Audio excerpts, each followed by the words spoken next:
आता आपण पुढे जाऊया. आता इथे बघा, स्वरूपावरून क्रियाविशेषणाचे पडणारे प्रकार. म्हणजे आतापर्यंत जे आपण प्रकार पाहिले तर ते त्याला परत स्वरूपामध्ये कसं विभागलं जातं बघा. स्वरूपावरून सिद्ध आणि साधित असे दोन प्रकार पडतात. आतापर्यंत आपण मुख्य प्रकार पाहिले ते म्हणजे कालवाचक, खलवाचक, रीतिवाचक, संख्यावाचक, प्रश्नार्थक, निषेधार्थक. आता इथे तेच जे प्रकार जे आता आपण जी उदाहरणं जी पाहिलीत ना, ती उदाहरणं जी आहेत ती सिद्ध आणि साधित मध्ये कशी ह्या दोन प्रकारात कशी विभागली जातात ते आता आपण पाहूया. याच्यापूर्वी आपण क्रियापदामध्ये सिद्ध आणि साधित क्रियापदं पाहिलेली. आठवतंय का तुम्हाला सिद्ध आणि साधित क्रियापद? सिद्ध क्रियापद कशाला म्हणतात आणि साधित क्रियापद?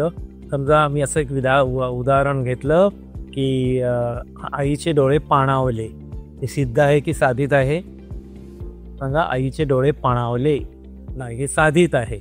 आणि मी समजा असं एक वाक्य घेतलं, तो नियमित अभ्यास करतो, कर धातूपासून बनतात ती सिद्ध, आणि अशा प्रकारे शब्दांच्या आड जातीला सांधून बनलेली असतात ती साधित. हे आपण क्रियापदाचे प्रकार पाहिले, बरोबर आहे? तर आता इथे याची सुद्धा सिद्ध आणि साधित प्रकार कसे बनतात ते बघा. आता इथे बघा, मी असं म्हटलं, इथे एक वाक्य असं घेतलेलं आहे, हत्ती पुढे पळाली असं आहे. इथे पुढे पळाली, कुठे? पुढे. तर पुढे हे तुमचं क्रियाविशेषण आहे. कुठे? तर पुढे हे क्रियाविशेषण आहे. आज पाऊस पडला, कालवाचक. कधी पाऊस पडला? आज पडत होतं सकाळी. तर ही क्रियाविशेषणं आहेत. आणि आता इथे बघा, तो मोठ्याने ओरडला असं आहे, तो मोठ्याने ओरडला असं आहे. तर आता याच्यामध्ये आणि याच्यामध्ये काय फरक आहे बघा. आता इथे ही जी आहेत ना, ती पुढे पळाली, पुढे पळाली कलवाचक मध्ये जात आहे, ही पुढे पळाली. आणि आज पाऊस पडला, कालवाचक. तर ही जी आहेत ना, ती ओरिजिनल मूळ क्रियाविशेषण आहे. त्याला कुठलाही प्रत्यय वगैरे लागलेला नाहीये, त्यामुळे त्यांना म्हणायचं सिद्ध क्रियाविशेषण. इथे काय झालेलं आहे, तो मोठ्याने ओरडला, तो मोठ्याने ओरडला. तर तो मोठ्याने ओरडला ह्याच्यामध्ये ओरिजिनल शब्द आहे मोठा, आणि त्या मोठ्याचं झालं मोठ्याने. मोठा या शब्दाचं झालं मोठ्याने. आता मोठा हे मला सांगा काय आहे? मोठा शब्दांच्या आडजातीमध्ये काय आहे? तो मोठा मुलगा आहे, तो छोटा मुलगा आहे. मोठा हे शब्दांच्या आडजातीमध्ये पार्ट्स ऑफ स्पीच मध्ये मोठा हा शब्द कुठे बसतो? शब्दांच्या आडजातीमध्ये मोठा. तो मोठा मुलगा आहे, तो छोटा मुलगा आहे, तो बुटका मुलगा आहे, विशेषण. मग इथे बघा, जर नाम म्हणा, सर्वनाम म्हणा, विशेषण म्हणा, क्रियापद, शब्द, व्यवहार यांना जर प्रत्यय लागून जर ती क्रियाविशेषण तयार झालेली असतील तर मग त्यांना म्हणायचं साधित क्रियाविशेषण. साधित म्हणजे कशाला तरी सांधून. आता इथे मोठ्याने हे जे आहे, मोठा हा शब्द जो आहे ते मोठा हे विशेषण आहे. तो मोठ्याने ओरडला, मोठ्याने ओरडला म्हणजे मोठाचं मोठ्याने झाले, मोठा मोठ्याने म्हणजे इथे मोठा या विशेषणाला ने प्रत्यय लागला आणि हे विशेषण तयार झालेलं आहे. म्हणजे मग अशा प्रकारे शब्दांच्या कुठल्याही जातींना जर प्रत्यय लागून ती जर क्रियाविशेषण तयार होत असतील तर त्याला म्हणायचं साधित क्रियाविशेषण. आणि जी ओरिजिनल आहे ती सिद्ध क्रियाविशेषण, ती सिद्ध क्रियाविशेषण. म्हणजे आता इथे बघा, मी समजा असं एक वाक्य घेतलं की आज पाऊस पडला नाही किंवा आज पाऊस पडत होता. मग तर केव्हा आज? तर तो आज हा जो शब्द जो आहे ना, आज हा शब्द हे काय आहे? ओरिजिनल आहे, त्याला कुठलाही प्रत्यय लागलेला नाही. मग त्याला म्हणायचं सिद्ध क्रियाविशेषण, सिद्ध क्रियाविशेषण. आणि मी असं म्हटलं की रात्री खूप पाऊस पडला, रात्री खूप पाऊस पडला. मग रात्री हे काय होईल? साधित होईल. कसं बघा, ओरिजिनल शब्द काय? रात्र.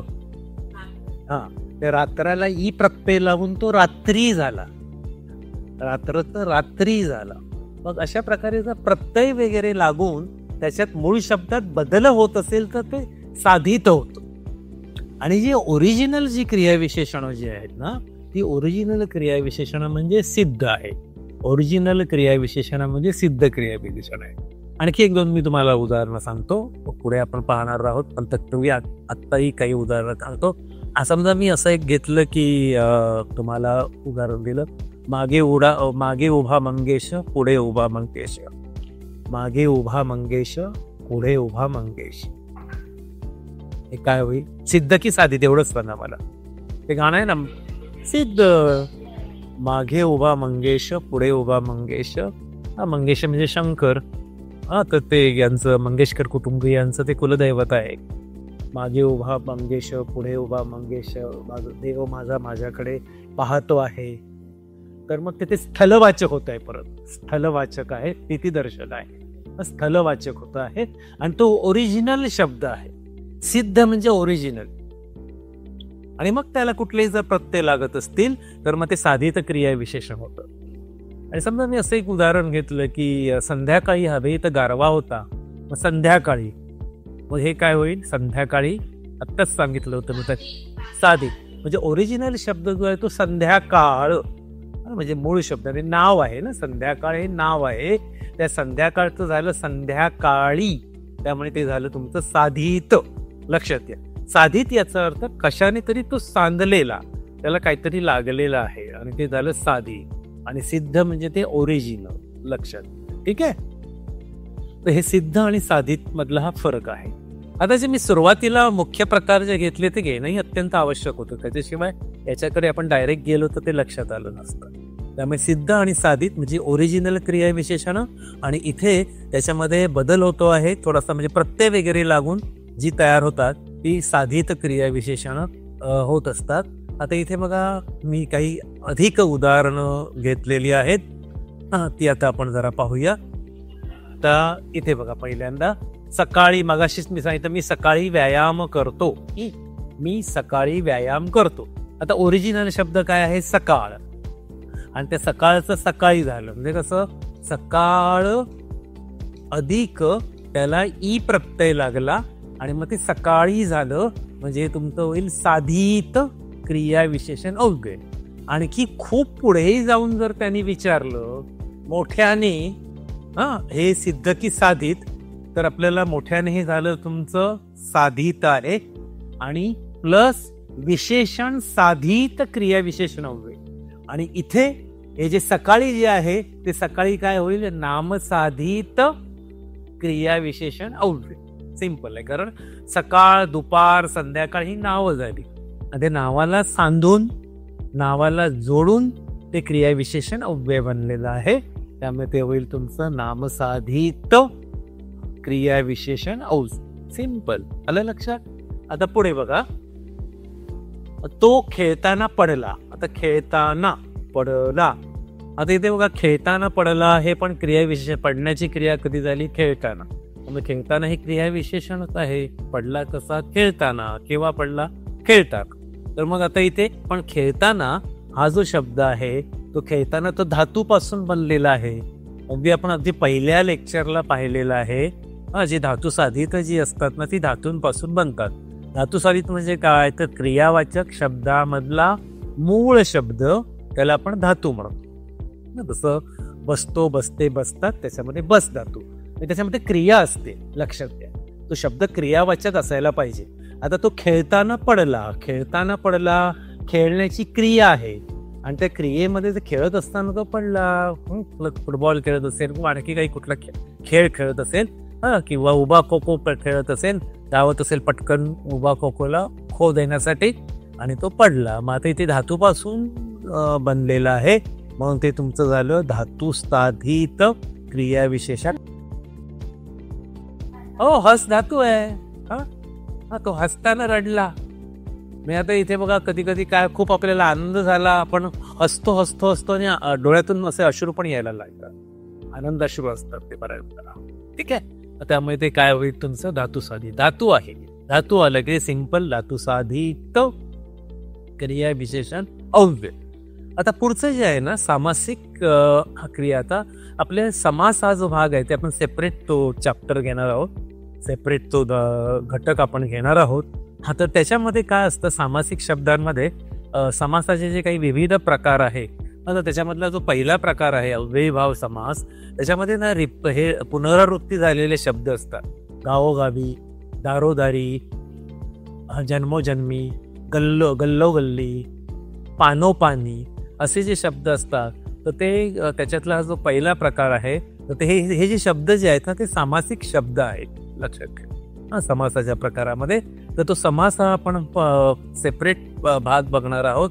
त्याच्यानंतर त्याच्यामध्ये समासाच्या पहिल्या प्रकारामध्ये दररोज, दरवर्षी, दर दिवशी हे जे शब्द आहेत, दर म्हणजे सुरुवातीला असे काही कॉमन अक्षरं लागलेली असतात, त्यांना उपसर्ग घटित शब्द असं म्हणतात. दररोज, दरवर्षी, दर साल, दर मजल हे जे शब्द आहे ते सामासिक शब्द आहे. मग त्यानं म्हणायचं सामासिक क्रियाविशेषण अव्यय. समासाचे जे 4 प्रकार आहेत त्यातल्या पहिल्या प्रकारात हा येतो. आपण तो भाग परत बघणार आहोत. आता एवढं लक्षात ठेवा, रिपीट झालेले शब्द आणि अशा प्रकारे सुरुवातीला कॉमन अक्षरं लागली, दरवर्षी, दर साल, दररोज वगैरे, गैरहजर, गैरमार्ग, गैरवर्तणूक, म्हणजे असे जे शब्द आहेत कॉमन अक्षर सुरुवातीला येतात ते सामासिक शब्द असा समासाचा तो पहिला प्रकार आहे. समास आपण वेगळं प्रकरण पाहणार आहोत, त्याच्यामध्ये परत मी याचा उल्लेख करेन. आणि ते समासापासून जर जे बनलेलं असतं तो कसा भटकला तर गावोगावी भटकला, मग त्याला म्हणायचं सामासिक क्रियाविशेषण अव्यय. पाऊस दररोज पडतो, हे सुद्धा सामासिक क्रियाविशेषण. दरवर्षी गणपती बसतो, त्याला ते सामासिक क्रियाविशेषण कालवाचक पण, आणि नाही दिलं तर ते सामासिक क्रियाविशेषणामध्ये सुद्धा जात. ठीक आहे, तो हा प्रकार. आता मी इथे काही उदाहरणं लिहिलेली आहेत, त्याच्यामध्ये सिद्ध आहे की साधित आहे हे जरा मला तुम्ही ओळखून दाखवायचं आहे. ठीक आहे, आता इथे बघा, पहिलं उदाहरण असं आहे, कुत्रा जवळ येऊन बसला असं आहे. कुत्रा जवळ येऊन बसला असं आहे. तर आता इथे बघा, कुत्रा जवळ येऊन बसला, त्याच्यातला जवळ हा जो शब्द आहे हा ओरिजिनल शब्द आहे. ओरिजिनल शब्द आहे, त्यामुळे ते काय होईल, सिद्ध होईल. ठीक आहे, ते सिद्ध होईल. त्यानंतर ते इतर मुख्य प्रकारात कुठे येईल, जवळ सांगा मला. कुत्रा जवळ येऊन बसला. कधी कधी आपण स्थलवाच्य, स्थलवाच्य. आणि मी असं म्हटलं कुत्रा जवळून गेला, मग काय होईल, गतिवाचक. व्हेरी गुड, तुमच्या कन्सेप्ट व्यवस्थित लक्षात आलेली आहे. आता इथे बघा, धबधबा वरून कोसळत होता, हे आता सिद्ध की साधित? साधित. नुसतं वर असतं ना, वर, नुसतं वर जर शब्द असता ना, की वर पंखा आहे, मी असं म्हटलं की ते वर पंखा आहे, मग ते झालं सिद्ध. आणि स्थलवाचकच आहे पण ते सिद्ध, एकाच ठिकाण सिद्ध, त्याला कुठलाही प्रत्यय लागलेला. आणि वरून धबधबा कोसळत होता, म्हणजे ते वरून म्हणजे त्याला न हा प्रत्यय लागलेला आहे, त्यामुळे ते झालं तुमचं साधित. वरून हे झालं तुमचं साधित, वरला न हा प्रत्यय लागलेला आहे. सिंपल. आता पुढचं बघा, खाताना जास्त पाणी पिऊ नये. खाताना जास्त पाणी, सिद्ध की साधित आहे? काय आहे, साधित आहे. खाताना जास्त पाणी पिऊ नये, ना प्रत्यय लागलेला आहे. सर्वांनी दुपारी विश्रांती घ्यावी. आता साधित कसं आहे तुम्हाला लक्षात आलं असेल. दुपार हा ओरिजिनल शब्द आहे, त्याला ई प्रत्यय लागून दुपारी शब्द तयार झाला. आणि पुढे जाऊन जर त्याने विचारलं परत या साधित मधला प्रकार, तर ते दुपार हे नाव आहे. दुपार हे नाव आहे, त्यामुळे नामसाधित क्रियाविशेषण अव्यय असं होईल. ठीक आहे, त्यानंतर यावरून उत्तर शोधता येईल. यावरून उत्तर शोधता येईल. आता सर्वनाम जे आहेत ना, की मी, तू, तो, हा, जो, हा आहे, हा वरून ह्या झालं, मग हे काय होईल परत, साधित. सर्वनाम साधित, सर्वनामावरून बनलेलं आहे. आपली क्रियाविशेष शब्द, सॉरी, सर्वनाम जी आहे की मी, तू, तो, हा, जो, कोण, काय, आपण, स्वतः, हेच झालं ह्या. ह्यावरून उत्तर शोधता येतं, त्यामुळे ते सर्वनाम साधित झालं. हे झालं साधित. आता बघा, आता तो रडे, कळलं ना. आता पोलिसांनी इतका त्याला चोपलेला आहे, इतका मार दिलेला आहे, आता तो रडे, हे आता काय होईल, सिंपल. लक्षात, त्यामुळे सिंपल आहे, तुमच्या लक्षात आलेलं असेल. सिद्ध म्हणजे जी आहेत ती ओरिजिनल सगळी क्रिया विशेषण, आणि त्याला कुठलाही प्रत्यय जर लागला की मग ती जी क्रियाविशेषण होतात ही साधित क्रियाविशेषण असतात. ठीक आहे, हे पाठ करत बसायचं नाहीये, आपल्याला लगेच लक्षात येतं. त्यानंतर मगाशीच मी जसं तुम्हाला सांगितलं, क्रियाविशेषण अव्ययांचा उभयान्वयी अव्यय म्हणून उपयोग होतो. मग आता आपण पुढे उभयान्वयी अव्ययाचे प्रकार पाहणार आहोत. त्याच्यामध्ये परत संकेतार्थ येणार आहे आणि आपण आख्यातार्थ जे पाहिले त्याच्यामध्ये सुद्धा संकेतार्थ आला होता. संकेतार्थ म्हणजे काय, अट असते, अमुक झाले तर तमुक होईल असंही परीक्षेला विचारलेलं आहे. अमुक झाले तर तमुक होईल असे ज्याच्यामध्ये वर्णन असते तिथे टिंबटिंब होतो, तिथे टिंबटिंब आख्यातार्थ होतो, तो संकेतार्थ होतो. ते वाक्य संकेतार्थी असतं आणि ते संकेतार्थी उभयान्वयी अव्यय सुद्धा होतं. ते पुढे पाहणार आहोत. तर मग आता जेव्हा पाऊस आला तेव्हा मोर नाचला, ह्या क्रियाविशेषण अव्ययांचा उभयान्वयी अव्यय म्हणून उपयोग केलेला आहे. उभयान्वयी अव्ययाचे पुढे प्रकार पाहणार आहोत आपण. या सगळ्या व्याकरणाचा अभ्यास म्हणजे ना तो पूर्ण आकृतीबंध आहे. ते एकाचा दुसऱ्यामध्ये पाय अडकलेला असतो, त्यामुळे आपल्याला संपूर्ण त्या आकृतीबंधाचा अभ्यास करावा लागतो. तेव्हा ते सगळे प्रश्न आपल्याला, सगळ्या प्रश्नांची उत्तरं नीटपणे आपल्याला लिहिता येतात. त्यामुळे शक्यतो याचे जे भाषेचे म्हणण्यापेक्षा व्याकरणाचे जे लेक्चर्स आहेत ते मिस करू नका. कारण त्याच्यामध्ये कन्सेप्ट दडलेली आहे, त्याच्यामध्ये संकल्पना दडलेली आहे आणि ते प्रश्न विचारले जाणारे जे प्रश्न आहेत ना, ते प्रश्न या सगळ्या आकृतीबंधावर मिळून ते प्रश्न विचारले जातात. म्हणजे कारण एकाचा, मी जसं आता म्हटलं, एकाचा पाय दुसऱ्यामध्ये अडकलेला आहे, याच्यातच मध्ये कुठेतरी समास डोकावतो, याच्यामध्येच कुठेतरी तुमचं क्रियापदही डोकावतं, याच्यामध्ये कुठेतरी तुमचं विशेषण डोकावतं किंवा क्रिया, हे जे आपण सुरुवातीला ज्या शब्दांच्या 8 जाती पाहिल्या त्याही याच्यामध्ये डोकावतं आहेत. हा संबंध आकृतीबंधाचा आपल्याला तो अभ्यास करायचा आहे. मग आता जेव्हा पाऊस आला तेव्हा मोर नाचतोय, ते सरळ काळ कळतोय आपल्याला. जेव्हा पाऊस आला तेव्हा मोर नाचतो किंवा जेव्हा पाऊस येतो तेव्हा मोर नाचतो. एक MPSC परीक्षेचं ना फार आवडतं उदाहरण आहे, बऱ्याच वेळा त्यांनी विचारलेलं आहे. जेव्हा पाऊस येतो तेव्हा मोर नाचतो, काळ कळतो.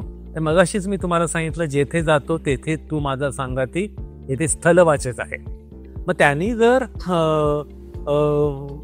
वाक्य तुम्हाला दिली आणि 3-4 अशी वाक्य देतील आणि त्या वाक्यांमध्ये सांगतील की कोणत्या क्रियाविशेषण अव्ययाचा उभयान्वयी अव्यय म्हणून उपयोग केलेले वाक्य ओळखा. अशी 2-3 तुम्हाला वाक्य देतील की आता ती अभ्यास करते असं वाक्य दिलं. त्याच्यानंतर मग दुसरं तुम्हाला काहीतरी वाक्य दिलं की जवळ एक शाळा आहे. त्यानंतर समजा ती हळूच हसली. आणि चौथं उदाहरण समजा दिलं, जेथे जिकडे तो जायचा तिकडे ती यायची. आणि मग ते म्हणजे प्रश्न कसा विचारू शकतात त्याच्यासाठी मी उदाहरण घेतलेलं आहे की क्रियाविशेषण अव्ययाचा उभयान्वयी अव्यय म्हणून वापर केलेलं वाक्य कोणतं. तर मग काय लिहिणार, सिंपल पहिलं वाक्य, बरोबर आहे. जिकडे तो जायचा तिकडे ती यायची. ही बाकीची जी आहेत ती इतर प्रकारातली वाक्य आहे. म्हणजे आता तो अभ्यास करतो, हे कशामध्ये, कुठल्या प्रकारात आहे, आता तो अभ्यास करतो. आता कालवाची, जवळ एक शाळा आहे कालवाची. आणि ती हळूच असे, रीतिवाचक पद्धत आहे, रीतिवाचक. आणि हे जे डबल जे आलेलं आहे ना, त्याच्यामध्ये आपल्याला स्थळ कळत आहे, जिकडे तो जायचा तिकडे ती जायची, गती पण आहे त्या शब्दामध्ये. पण इथे तुम्हाला विचारलेला जो प्रश्न आहे त्या प्रश्नाचं स्वरूप लक्षात घेऊन, प्रश्नाचा रोख लक्षात घेऊन ते उत्तर लिहायचं. इथे असा प्रश्न ते विचारतात किंवा विचारू शकतील तुम्हाला की ह्या 4 वाक्यांमध्ये कोणत्या वाक्यामध्ये उभयान्वयी अव्ययाचा क्रियाविशेषण अव्यय म्हणून वापर केलेला आहे. तर उभयान्वयी अव्ययाच्या प्रकारामध्ये हे जे डबल जे शब्द येतात ना, ते संकेतार्थी शब्द असतात आणि ते संकेतार्थी जे जोडीचे शब्द असतात, जिकडे तिकडे वगैरे, हे जे शब्द आहेत ते तुमचे सर्व शब्द संकेतदर्शक उभयान्वयी अव्ययामध्ये येणार आहे. पुढे आपण ते प्रकार पाहणार आहोत. ठीक आहे, आता पुढे जाऊ आपण. आता इथे काही आयोगाने विचारलेले जे प्रश्न आहेत आणि अर्थात TCS ला सुद्धा ते प्रश्न विचारले जाणारे प्रश्न त्याच प्रकारातले असतात.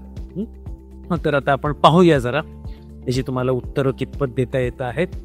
तर इथे पहिलं वाक्य आहे, राजा साधूजवळ नेहमी वर मागे, साधू गेले त्यांचा आशीर्वाद मागे राहिला. मग आता इथे बघा, दोन्ही वाक्यातील मागे हा शब्द अनुक्रमे काय म्हणून आलेला आहे. आता याच्यामध्ये शब्दांच्या आडजाती सुद्धा तुम्हाला माहिती असणं गरजेचं आहे. आणि इथे हे या घटकावर विचारलेलं आहे, मग त्याच्याशी पण ते संबंधित आहे. आता इथे प्रश्न बघा, जरा प्रश्न जरा थोडासा बारकाईने एकदा वाचा आणि त्याचं मला उत्तर देण्याचा प्रयत्न करा. इथे बघा प्रश्न आधी लक्षात येतोय का पहा. प्रश्न वाचा, तुम्हाला दिसतंय बऱ्यापैकी आहे. हा जर प्रश्न पाहिलात तर याचं काय उत्तर येईल तुम्ही मला जरा सांगा. पहिला प्रश्न 1 2 3 4, उत्तर 1. कोणीतरी आता मला उत्तर सांगितलं 1, क्रियापद आणि शब्दयोगी होते. प्रश्न वाचा जरा, प्रश्न बारकाईने वाचा. क्रियापद क्रियाविशेषण अव्यय. उत्तर 3, उत्तर 3 क्रियापद क्रियाविशेषण अव्यय. आता इथे बघा, हा भाग आपण अगदी पहिलंच जे प्रकरण आहे ना, त्या पहिल्याच प्रकरणामध्ये पाहिलेलं आहे. आता थोडी पुढच्या प्रकरणाकडे जाताना मागची थोडीशी स्लाईट उजळणी घेणं गरजेचं असतं. म्हणून ते सुरुवातीला आपण हे जे 6 प्रकार पाहिले ते बरं झालं ऍक्च्युली. तर आता इथे बघा, राजा साधूजवळ नेहमी वर मागे आणि साधू गेले त्यांचा आशीर्वाद मागे राहिला. दोन्ही वाक्यातील मागे हा शब्द अनुक्रमे काय म्हणून आलेला. इथे पण मागे आहे आणि इथे सुद्धा मागे आहे. दोन्ही ठिकाणी मागे हा शब्द आलेला आहे. आता त्याचा प्रत्येक वेळी अर्थ वेगळा होतोय, बरोबर आहे. आता समजा आपण सुरुवातीलाच मी तुम्हाला उदाहरण सांगितलं की समजा असं मी वाक्य घेतलं की ती सर्व फुलं टोपलीत भर. मग ते भर म्हटलं की त्याच्यामध्ये क्रिया आली, मग ते भर काय होतं, क्रियापद होतं, बरोबर आहे. आणि घरभर सगळे कपडे पसरलेले होते किंवा घरभर कचरा पसरलेला होता, घरभर. मग त्या घरला भर जोडून आला म्हणजे ते झालं तुमचं शब्दयोगी अव्यय, बरोबर आहे. मग एकच शब्द वेगवेगळ्या प्रकारात बदलतो. मग आता इथे बघा, राजा साधूजवळ नेहमी वर मागे, वर म्हणजे आशीर्वाद, तो आशीर्वाद मागायचा मागे. मग त्याच्यामध्ये मागायचा, याच्यामध्ये क्रिया आली ना, म्हणजे हा शब्द काय होईल मला सांगा. मागे हा शब्द काय होईल, मागणे. हा क्रियापद, हा जो म्हणजे पहिल्या वाक्यामध्ये मागे हे जे आहे हे मागे आहे तुमचं क्रियापद. ठीक आहे. आता दुसरं बघा, साधू गेले पण त्यांचा आशीर्वाद मागे राहिला. जसे आपले काही पूर्वज गेले पण आपल्याला आशीर्वाद देऊन गेले, आजोबा गेले, पणजोबा गेले पण आपल्याला आशीर्वाद देऊन गेले, मग त्यांचा आशीर्वाद मागे राहिला. आता राहण्याची क्रिया कुठे राहिली झाली तर मागे. ते क्रियेबद्दल मागे हा शब्द हे देतोय ना, माहिती देतोय. त्यामुळे इथे मागे काय होईल, राहिला कुठे, मागे. मग हे काय होईल, मागे हे काय होईल, क्रियेबद्दल माझी क्रिया विशेषण अव्यय. त्यामुळे याचं उत्तर काय होईल, पहिलं क्रियापद आहे आणि दुसरं क्रिया विशेषण अव्यय. हे म्हणजे तुम्हाला सांगितलं ना की हे प्रश्न जे आहे ते संबंध ह्या जो तुम्हाला काही अभ्यासक्रम आहे किंवा जे व्याकरणाचा जो अभ्यास करतोय ते संबंध आकृतीबंधावर आधारित प्रश्न असतात. म्हणजे एका घटकातून एक भाग उचललेला असतो, दुसऱ्या घटकातून दुसरा भाग उचललेला असतो आणि तो प्रश्न फ्रेम केलेला असतो. मग आता इथे काय आहे, इथे क्रियापद पण आलं आणि इथे तुमचं क्रिया विशेषण पण आलं. त्यामुळे इथे याचं उत्तर जे आहे क्रियापद आणि क्रिया विशेषण आलं लक्षात. कारण पहिल्या वाक्यामध्ये सरळ मागे म्हणजे मागतो ती क्रिया आली, ते क्रियापद आहे आणि त्याचा आशीर्वाद मागे राहण्याची क्रिया कुठे झाली, मागे. क्रियेबद्दल मागे हा शब्द माहिती देतोय, त्यामुळे ते क्रिया विशेषण अव्यय, सिंपल. दुसरं बघा, आता दुसऱ्या प्रश्नाचं उत्तर देण्याचा प्रयत्न करा. यथास्थित, वाजवी, पूर्णपणे, क्रियाविशेषण अव्ययाचा प्रकार कोणता? बघा, याचं उत्तर देण्याचा प्रयत्न करा. रीतिवाचक आहे, कालवाचक आहे, स्थलवाचक आहे की परिमाणदर्शक आहे? कशामध्ये बसतंय सांगा. यथास्थित, वाजवी, पूर्णपणे, क्रियाविशेषण अव्ययाचा प्रकार कोणता? 4 मध्ये थोडस एक कॉमन सेन्स वापरून सुद्धा त्याचं उत्तर तुम्हाला लिहिता येईल.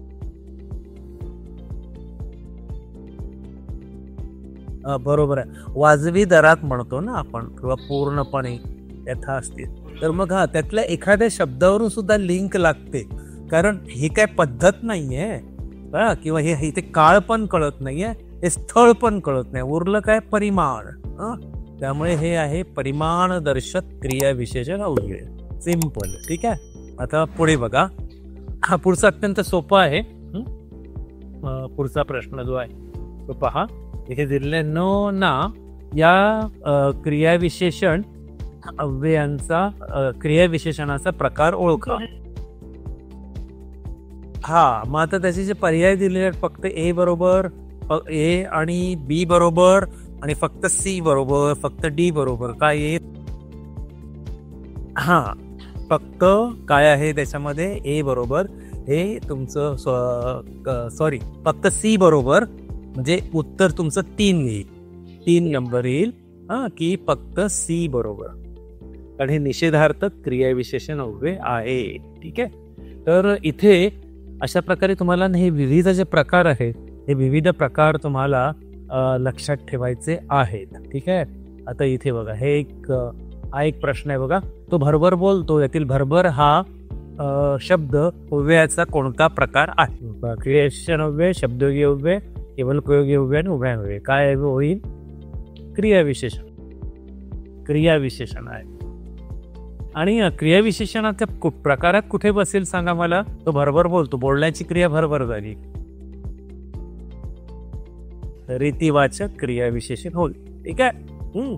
तर इथे हे आपण त्यातले काही जे प्रश्न आहेत ते प्रश्नही आपण पाहिलेले आहेत. आता आपण पुढे जाऊया.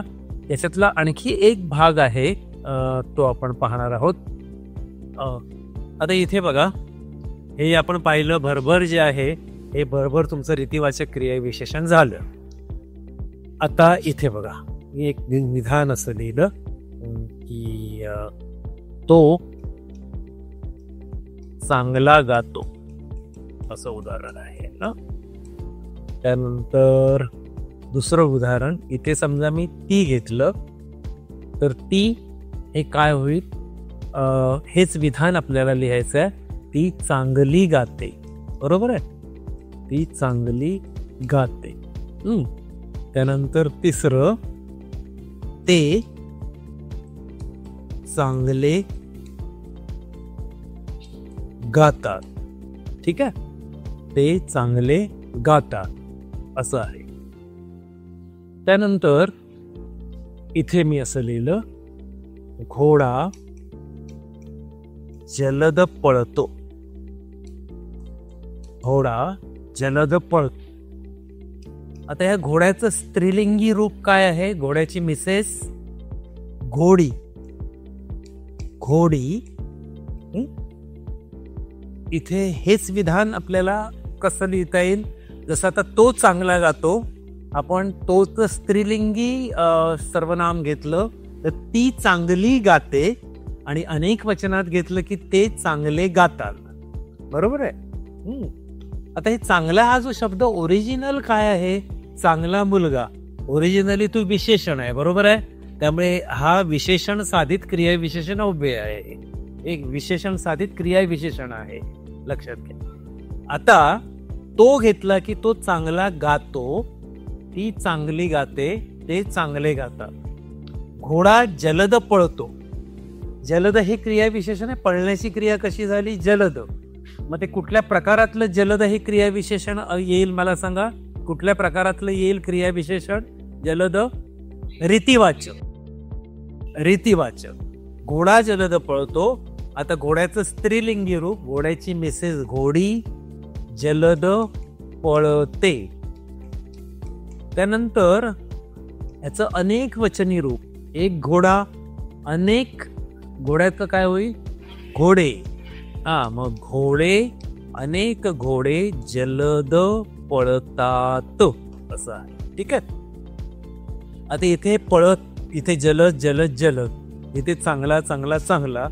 इथे चांगला हा शब्द सुद्धा क्रियेबद्दल माहिती देतो आणि इथे जलद हा शब्द सुद्धा क्रियेबद्दलच माहिती देतो.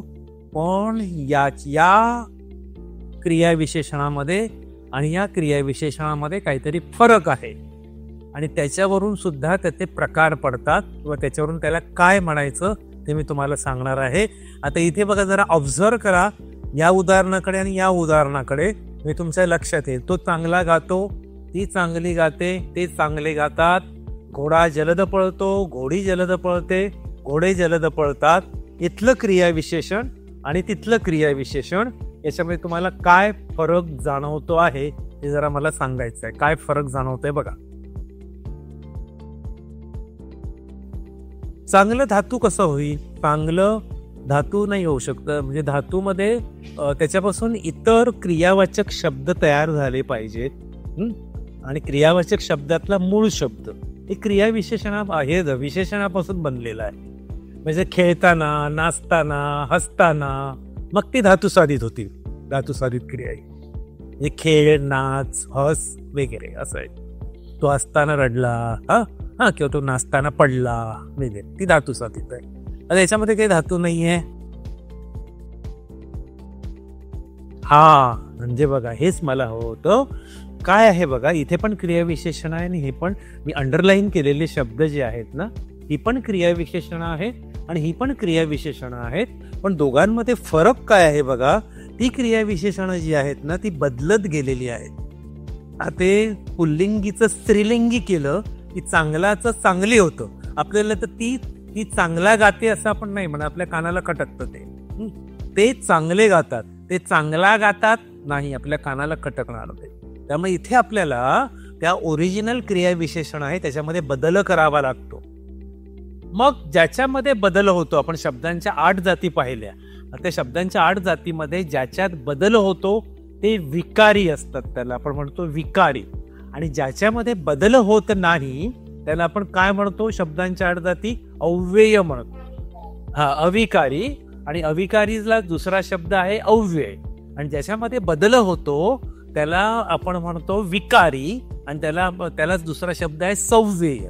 हे अगदी पहिल्या लेक्चरला आपण पाहिलं.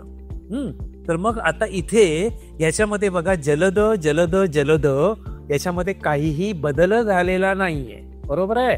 मग इथे बदल न झालेला नाहीये म्हणजे ही अव्यय आहे. ही आहेत अव्यय. अव्ययमध्ये बदल होत नाही. ज्यात बदल होत नाही ती अव्यय असतात. म्हणून याला म्हणायचं ही क्रियाविशेषणं आहेत पण त्याच्यात बदल होत नाही, म्हणून याला म्हणायचं क्रियाविशेषण अव्यय असं म्हणायचं. ही आहेत क्रियाविशेषण अव्यय. इथे बघा, घोड्याचं आपण स्त्रीलिंगी रूप घेतलं, बदल झाला नाही. घोड्याचं अनेकवचनी रूप घेतलं तरी त्याच्यामध्ये बदल झाला नाही. म्हणजे ही जी आहेत ना, ही काय झालेली आहेत त्याच्यामध्ये बदल न होता ती कशी राहिलेली आहेत, अविकारी राहिलेली आहेत. म्हणून क्रियाविशेषण अव्यय त्यांना म्हणायचं. पण आता इथे काय झालेलं आहे बघा, त्याच्यामध्ये तो चांगला गातो, ती चांगली गाते, ते चांगले गातात. इथे बदल होत गेलेला आहे. मग बदल होत गेलेला आहे ते पण क्रियाविशेषण आहे, हे पण क्रियाविशेषण आहे. आपण जर बदल होत नाही मग त्याला अव्यय म्हणायचं. म्हणून हे जर ओळखायला आलं तर याला आपण लिहिणार क्रियाविशेषण अव्यय. आणि इथे बदल होत जातो आहे. म्हणजे ही जी आहेत ना ती विकारी आहे. ही आहेत इथे विकारी, बदल होत गेलेला आहे, चांगला चांगली चांगले. आणि याच्यामध्ये बदल होत नाही आहे म्हणजे ही आहेत अविकारी. मग जी अविकारी असतात ती अव्यय, म्हणून याला आपण म्हणणार क्रियाविशेषण अव्यय. आणि इथे याच्यामध्ये बदल होत गेलेला आहे म्हणून यांना फक्त म्हणायचं क्रियाविशेषण. नुसतं क्रियाविशेषण असं लिहायचं, याला म्हणायचं फक्त क्रियाविशेषण, एवढंच म्हणायचं. ठीक आहे. आता समजा तुम्हाला असा एक प्रश्न दिला की टोपी तिरपी बसली, टोपी तिरपी बसली, असं तुम्हाला दिलं आणि तिरपीला अंडरलाईन करून दिली आणि त्याचे पर्याय दिले. 1 तिरपी काय आहे ते ओळखा, विशेषण. 2 क्रियाविशेषण, त्यानंतर 3 क्रियाविशेषण अव्यय, आणि 4 दिलं धातुसाधित. असं देतो तुम्हाला. तर याचं उत्तर काय लिहाल? टोपी तिरपी बसली. क्रियाविशेषण अव्यय की क्रियाविशेषण की धातुसाधित? क्रियाविशेषण म्हणजे 1 2 3 4. उत्तर कुठले? 3 नंबर की 2 नंबर? सांगा. 3 नंबर. नंबर 3 हे उत्तर. बदल होत असेल तर फक्त क्रियाविशेषण आणि बदल होत नसेल तर क्रियाविशेषण अव्यय. बघा, टोपी तिरपी, इथे बघा हे क्रियाविशेषण. का बघा क्रियाविशेषण? कारण इथे बघा टोपी तिरपी बसली. टोपीचा पुल्लिंगी शब्द टोप तिरपा बसला आणि अनेक टोप्या तिरप्या बसल्या. म्हणजे तिरपा तिरपी तिरप्या बदल होतो आहे. मग ते बदल होत असल्यामुळे हे जे आहे हे फक्त क्रियाविशेषण होणार. लक्षात घ्या. बदल होत नसेल तर मग ते क्रियाविशेषण अव्यय होतं. सिंपल आहे. ठीक आहे. आता समजा असं एक वाक्य घेतलं, तो मोठ्याने हसला. क्रियाविशेषण आहे की क्रियाविशेषण अव्यय? ओळखून दाखवा. तो मोठ्याने हसला. क्रियाविशेषण अव्यय कसं काय? क्रियाविशेषण अव्यय कसं काय? तो मोठ्याने बरोबर. तो मोठ्याने हसला, ती मोठ्याने हसली आणि ते मोठ्याने हसले. बदल झालेला आहे का? मोठ्याने तसंच राहिलं. त्यामुळे त्याच्यामध्ये बदल होत नाहीये. त्यामुळे बदल होत नसल्यामुळे ते काय होईल? तुमचं अव्यय होणार. ते होईल तुमचं क्रियाविशेषण अव्यय. सिंपल लक्षात ठेवायचं. वाक्य बनवायचं. बदल होत असेल, बदललं तर मग ते होतं फक्त क्रियाविशेषण जे विकारी असतं. आणि त्याच्यामध्ये जर बदल होत नसेल तर मग त्याला म्हणायचं क्रियाविशेषण अव्यय. याच्यामध्ये बदल होत नाही. समजा असं वाक्य घेतलं, तो वेगळा राहतो. क्रियाविशेषण की क्रियाविशेषण अव्यय येईल? बघा, तो वेगळा राहतो. ती वेगळी राहते. ते वेगळे राहतात. बदल होतो. बदल झाला म्हणजे काय होणार? बदल झाला म्हणजे ते काय होईल? क्रियाविशेषण. फक्त क्रियाविशेषण बदल झाला, विकारी. असं एक आपण विधान घेतलं. समजा की तो वेगाने पळाला. वेगाने काय होईल सांगा मला? क्रियाविशेषण की क्रियाविशेषण? अगदी बरोबर. Very good. तो वेगाने पळाला, ती वेगाने पळाली, ते वेगाने पळाले. वेगाने. त्याच्यामध्ये बदल झाला नाही म्हणजे हे काय आहे? अव्यय आहे. अविकारी राहिलेला आहे. त्यात बदल झाला नाही. म्हणजे बदल होत नसेल तर ते अविकारी अव्यय, आणि जर बदल होत असेल तर मग ते विकारी आणि फक्त क्रियाविशेषण असं लिहायचं. तर इथे आपलं क्रियाविशेषण हे जे प्रकरण आहे ते पूर्ण झालेलं आहे. पुढच्या वेळेस आपण नवीन घटकाला सुरुवात करू. तर नेक्स्ट लेक्चरला पुन्हा भेटूया. बाय. Good night. भेटू.